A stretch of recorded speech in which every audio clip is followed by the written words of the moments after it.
Dude, tell me about how you've been able to stay consistent with even, working because obviously the gyms are closed and people still need training. I know that I follow you a lot on Instagram, so I see you be doing Yeah. workouts in the stairwells and using rubber bands and all that. Tell me about like how that's evolved for you and how you're able to still get people's attention. I think you can relate to this really well, because for me, one of the biggest transitions over the years that I've shifted my mindset on towards fitness is I really get less and less value out of gym specific things, and I Hmm. think this is something that all trainers.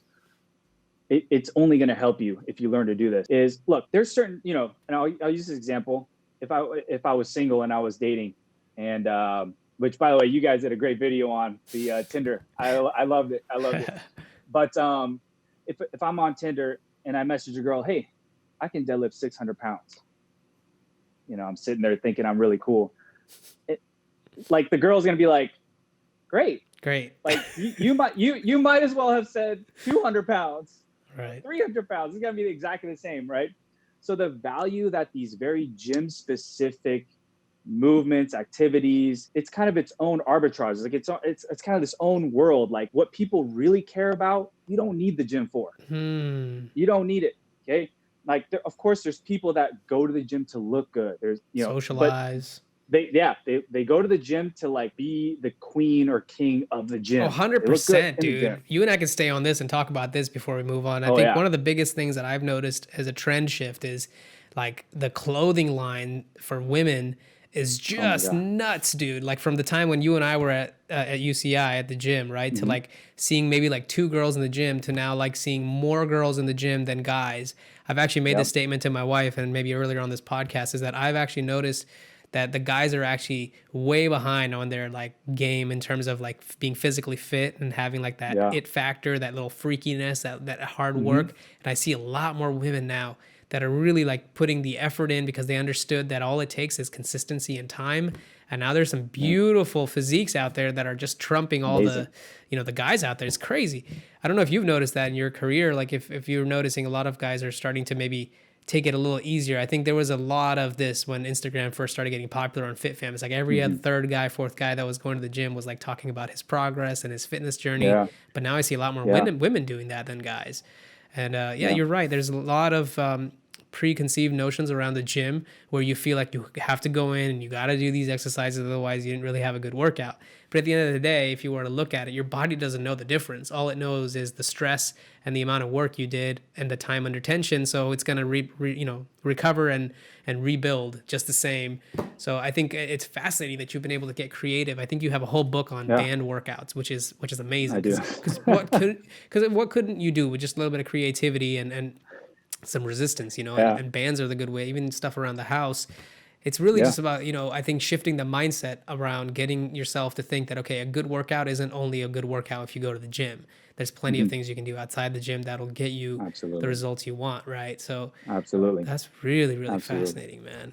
Yeah. Wow. I think, as a trainer, if you break down what value it is that you're bringing to an individual, during your service, during your personal training product, the gym and everything that goes around with the gym, right? So even the physical aspects, like, you're going into a room. So, and there's like a structure with all this equipment. So inside a client's mind, you got to kind of go into each one. Each one's going to be a little different.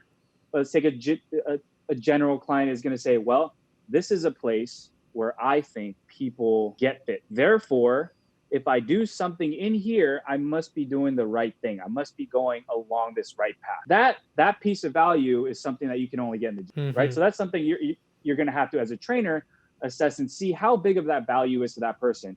Like doing stuff at the gym. Like, is it, so if I had them do 10 push-ups in the gym, is it going to affect how effective they think that 10 push-ups is versus if I told them to do it in the stairwell, for example? Right. Right. That's something you got to go through with every person.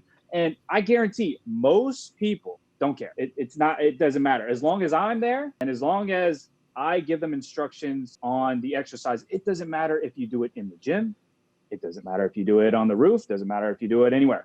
But, Mm. let's say you're a power lifter. To have some of those clients, those people, I flat out cannot train if they're a powerlifter, because you need a barbell. The value that the barbell, the plate, the rack, those things are like exponentially much bigger of a value piece that goes into this product that you've built, personal training. And so those people, you're going to have to either approach it a different way, find a way to sell them differently. But for most people, It's about, getting their they don't goal, which rely on is, that. yeah, they're just Yeah, trying to either lose weight or, be more fit or active.